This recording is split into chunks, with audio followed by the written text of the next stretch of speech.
Leke didn't sleep. How could he? Every blink felt like an invitation for something cold to brush his neck again. He sat upright against the wall, staring at the hotel room door. Outside, the hallway bulb flickered softly, casting moving shadows under the door frame. At around 2 a.m., he heard it. Scratch. A slow, deliberate scrape across the wooden door. Not like a rat. Not like a broom. This was a finger. Leke held his breath. Scratch, scratch, scratch. The sound moved from the bottom of the door to the middle, then to the handle. Something dragged a long nail across the metal. Leke's heartbeat turned into a drum. Then, faintly, Leke, his soul nearly left his body. She called his name. She should not know his name. He pressed himself harder against the wall, shaking uncontrollably. The door handle jiggled. Slowly. Carefully. Almost teasing him. He crawled across the bed and grabbed the bedside table to wedge it against the door. The scratches intensified, circling the door frame like she was feeling her way around the edges. Leke, the voice came again, wet and echoing. Let me in. He pressed his palms over his ears and whispered, God, God, God. After nearly 5 minutes, the scratching stopped. Silence. When dawn finally broke, Leke gathered the courage to approach the door. 5 long, wet fingerprints streaked across it, each dragging downward like someone had pressed their whole hand against the wood. Yet the hallway was dry. Only the door wet. Determined not to stay in the hotel another night, Leke stepped out into the morning sun and searched for someone, anyone, who could help him. Before this night ends, Leke will return to the apartment he barely escaped, and the truth he uncovers will change everything. Stay with me, because the dead don't haunt without a reason. He wasn't thinking straight, fear had hollowed him out. But fate answered him faster than expected. A man in his late 40s approached him near a bus stop. He wore simple clothes and carried a leather bag slung over his shoulder, but his eyes were sharp, alert, watchful. You're the one from the cursed building, the man said quietly. Leke's knees nearly buckled. Please, who are you? My name is Mr. Banjo. I used to live in that same apartment. Leke stared at him. How long did you last? 3 nights, the man replied.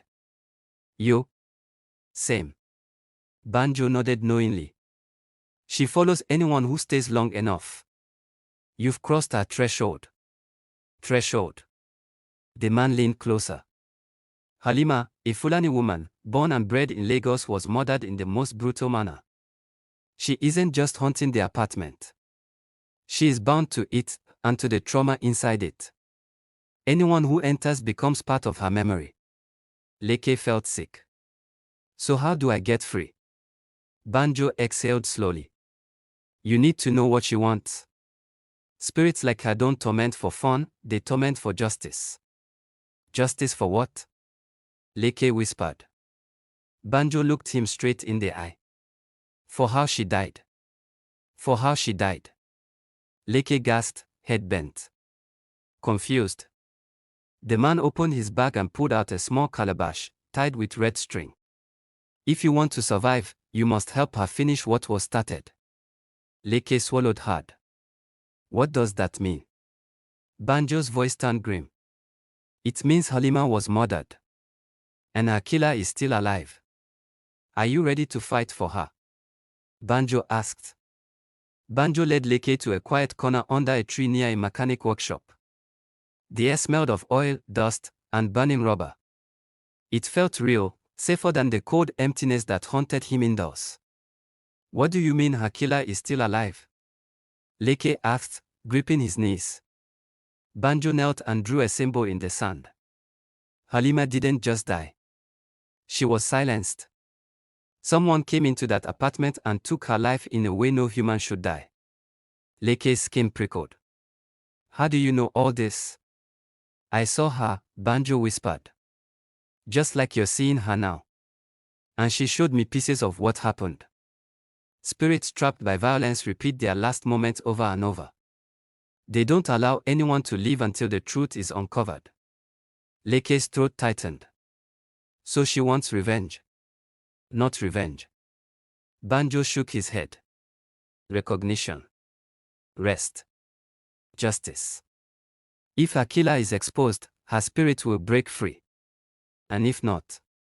Banjo looked at him with pity. Then she keeps you. Forever. Leke felt the word spin. Keeps me forever. He hesitated. What do we do? Banjo handed him the calabash. Tonight, you'll go back. Leke recalled. No, I can't, you don't have a choice, Banjo said firmly. She has your name. She has your scent. Running won't save you. What is the calabash for? It will reveal what her spirit cannot say. Put it in the center of the apartment. Then you wait. Leke stared at the object in his hand, the god warm as though something breathed inside it. And what will happen? He whispered. Banjo's answer was cold as steel. You will see her death. If a ghost begged you to expose her killer, would you risk your life to help her, yes or no? Type yes if you'd help her. Type run if you'd disappear forever. By evening, Leke stood in front of the apartment door again. His body trembled, but Banjo's warning replayed in his mind, she has your name. She will come for you anywhere. Running was pointless.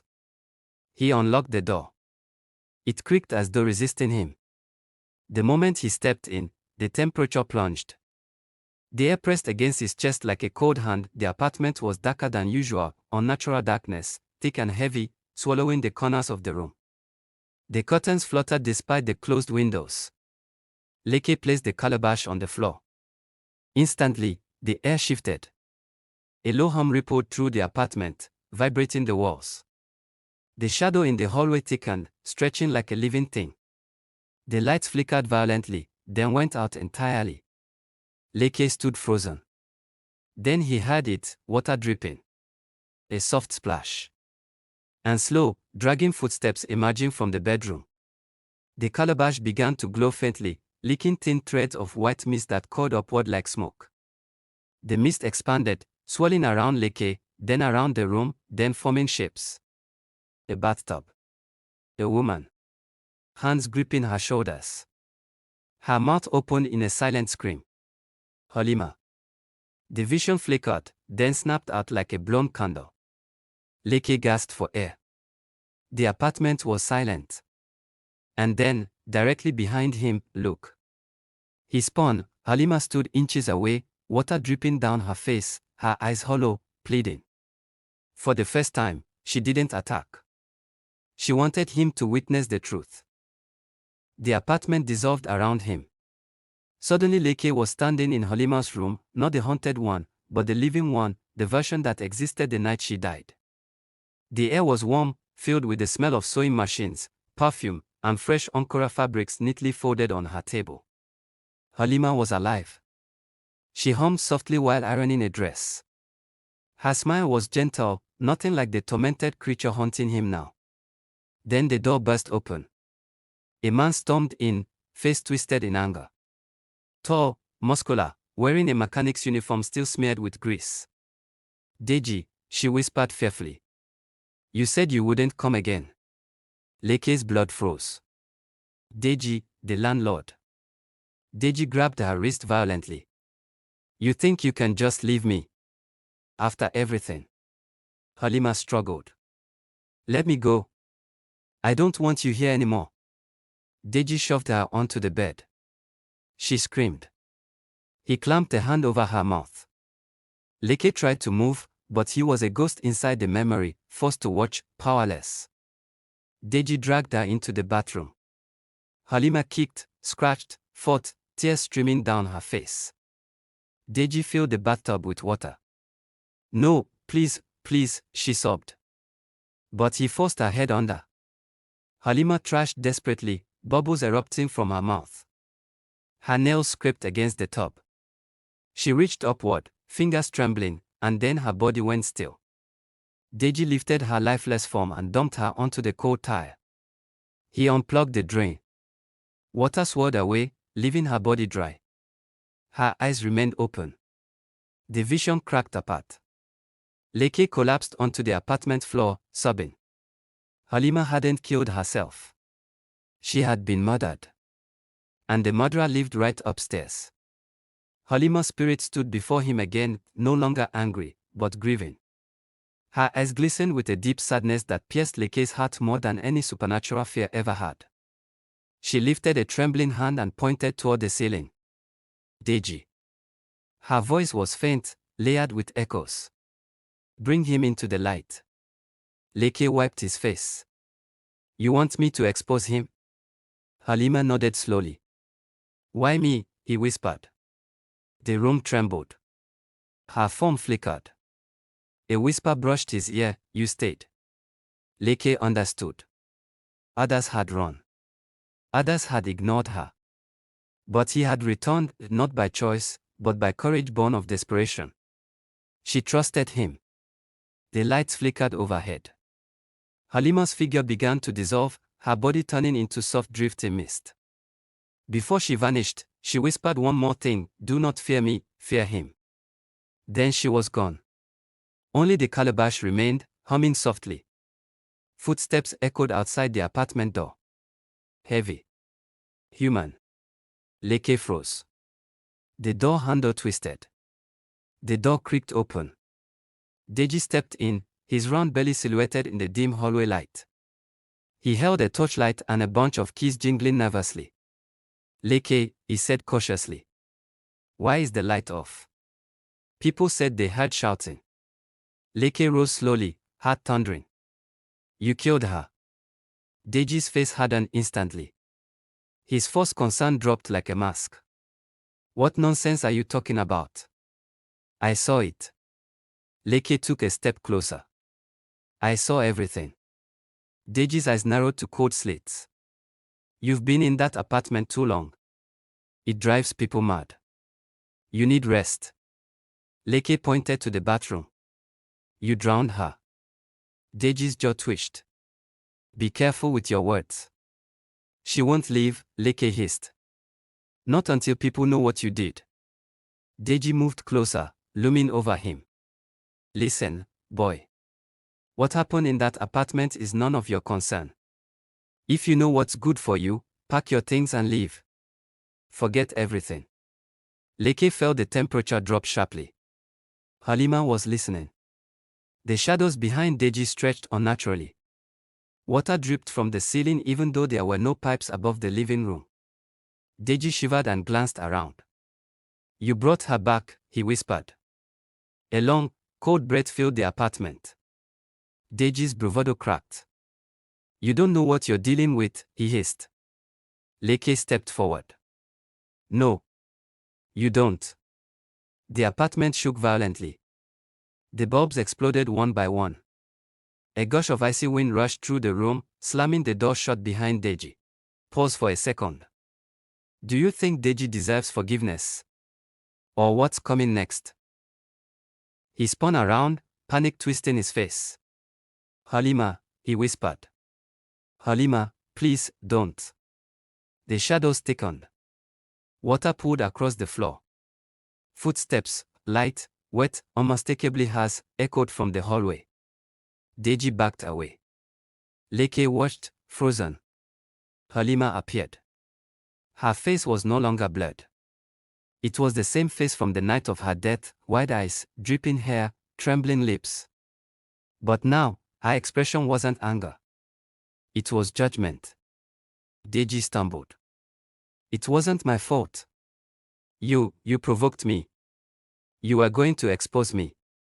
Halima stepped closer, water rippling beneath her feet.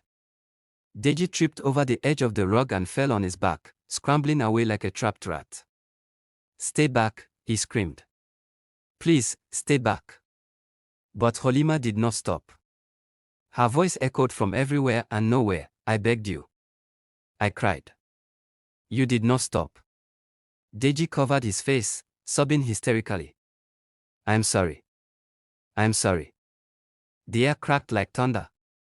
Halima's silhouette expanded, filling the room with cold mist. Her shadow climbed the walls like dark water rising in a tank. Deji screamed. The apartment went black. Leke felt a surge of cold wind rush past him, violent, furious, final. When the lights flickered back to life, Deji was gone. Only wet footprints remained, leading into the bathroom and stopping at the top. This is not just a story, it is a warning whispered from the borders between the living and the dead. In Lagos, where every bargain feels like a blessing, some offers are bait for something far more sinister. Moral lessons. 1. The cost of ignoring red flags. Leke's eagerness to score a bargain blinds him to the unsettling signs in the apartment. This serves as a warning about the dangers of overlooking warning signs in pursuit of a deal or shortcut in life. 2. Curiosity and caution. The story reminds us to approach the unknown with both curiosity and caution, emphasizing the importance of being aware of our surroundings and trusting our instincts. 3. The weight of secrets. The dark history of the apartment serves as a metaphor for how unresolved issues or hidden truths from our past can linger and affect our present, urging us to confront rather than ignore our fears and problems. Have you ever taken a leap of faith only to find yourself standing on the edge of something sinister? What would you have done differently if you were Leke? Tell us in the comment section. Unlock the vibrant secrets of African stories that inspire, empower, and celebrate our diverse cultures. Subscribe to Folktales today and dive into compelling narratives that connect us all. Don't miss out, join our community and be part of the journey. Unlock the heart of Africa's stories with Folktales.